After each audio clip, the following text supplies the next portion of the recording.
Pitt's return since Once Upon a Time in Hollywood. He's back on the big screen, baby. In Bullet Train.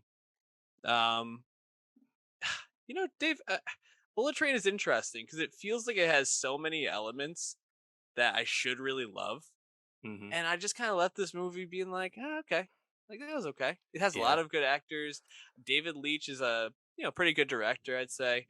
Um, it has like a setup that I'm very familiar with, and a type of genre that I'm very familiar with. Why didn't I love it? Yeah, I think that's a good question. There's a lot going on with Bullet Train, and that's probably the reason. And actually, I think technically Brad Pitt's last movie was Ad Astra, which came out a few months after Once Upon a Time in Hollywood, You're but both right. 2019. You're Um, right. and Brad in general, very active with Plan B as a producer these days. But when you do get him as an actor, it's obviously such a gift because he is just such a charismatic leading man. And Yeah. it does sound like he wanted to just kind of have some fun after Ad Astra and Hollywood, got Mhm. his Oscar. Now he can just lay off some steam. And David Leitch, I didn't know this, was actually Brad Pitt's former stuntman for several years. Oh. Um, from Fight Club on to Mr. and Mrs. Smith. He worked with him many times. And David Leitch, of course, co-directed John Wick in his first feature role. Co-directed that with Chad Stahelski, who of course was Keanu Reeves' stuntman back in the day for The Matrix. Mhm. So has been cool to see Stahelski and Leitch really rise up as big-time directors coming from the stunt world. That's awesome.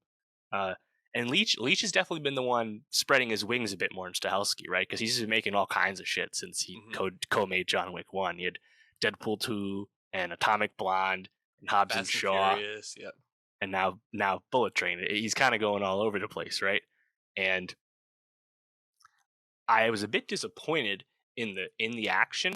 I wasn't quite. It doesn't wow you as much as you'd expect from someone with his credentials. But I think the biggest sin of Bullet Train is just that it's an awfully messy script.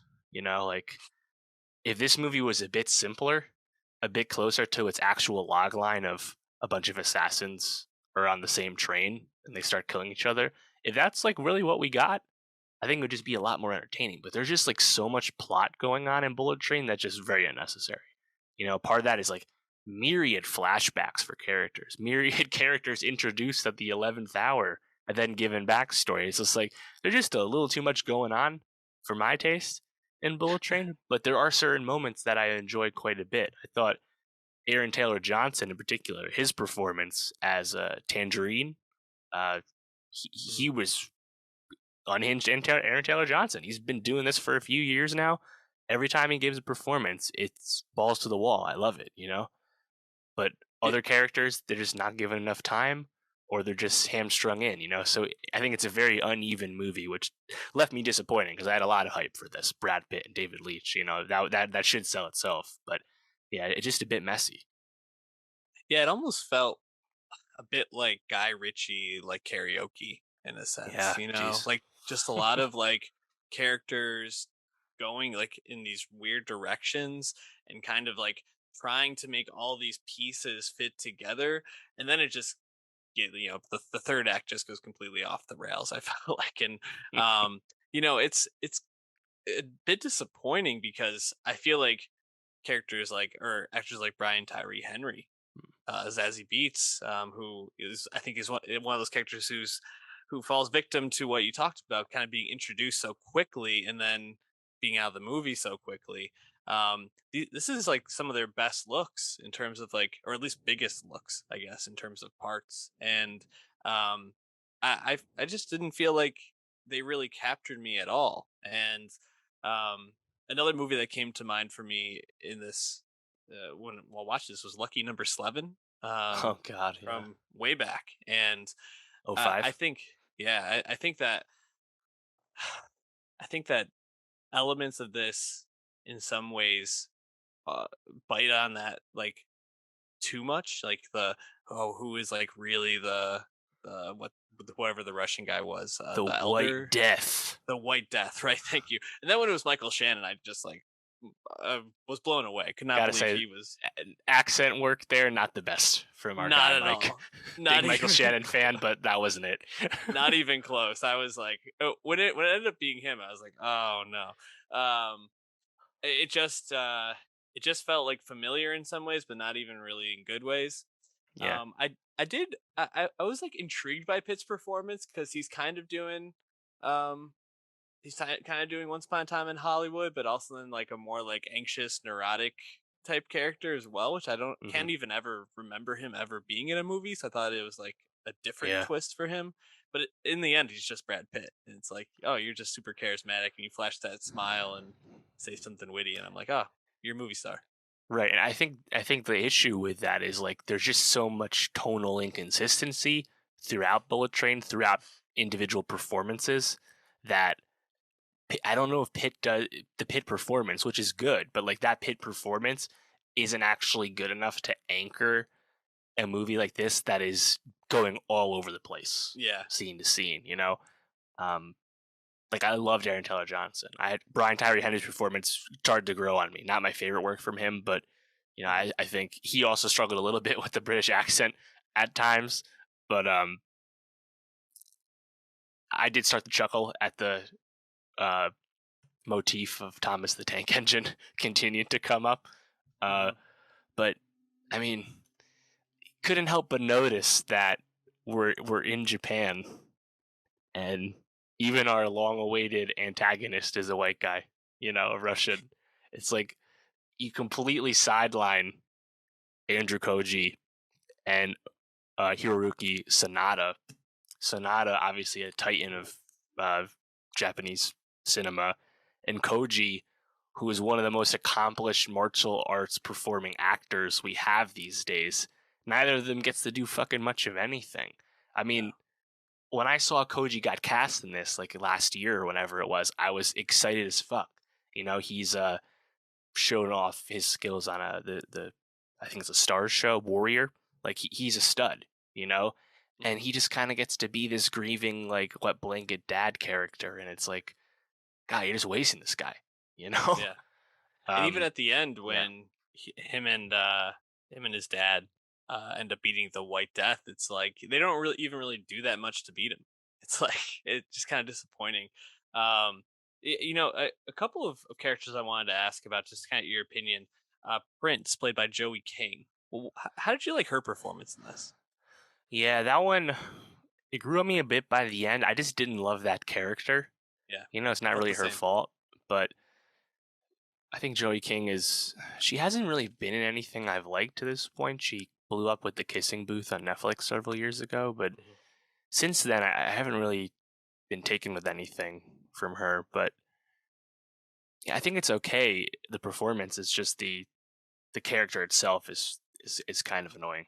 Um, you have a trio of cameos: Sandra Bullock, Channing Tatum, and Ryan Reynolds. Technically, you know, Tatum really playing the hits like he Yep. has recently with his comeback, like in The Lost City.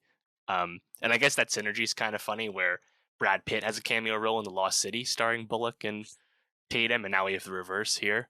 Hmm. Um, the reveal that his handler was played by Sandra Bullock at the end. I didn't recognize her voice in the Me moment neither. beforehand. I was like, oh, that's cool, I guess. But I've already met 20 fucking people in this movie. Like, it doesn't actually, hit in Yeah. that way. Um, were you satisfied with like the train of it all?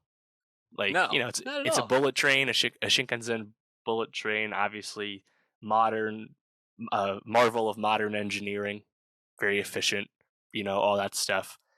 I don't know. It felt a little bit still like a generic movie on a train to me. I kind of wanted more spice. I guess the best part about that was they only stop at a station for 1 minute. That seemed to kind of add tension. But I gotta say, like the whole plot with the White Death, I thought sucked.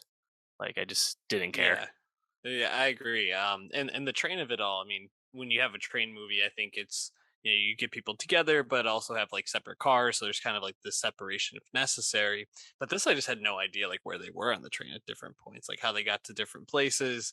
There's like animals caged in some cars, which I thought was like a strange thing. I didn't really understand where other passengers were, and you kind of come to find out that the White Death like buys out the rest of the seats or something like that, or maybe it's the other, maybe it's the elder. I Yeah, can't remember.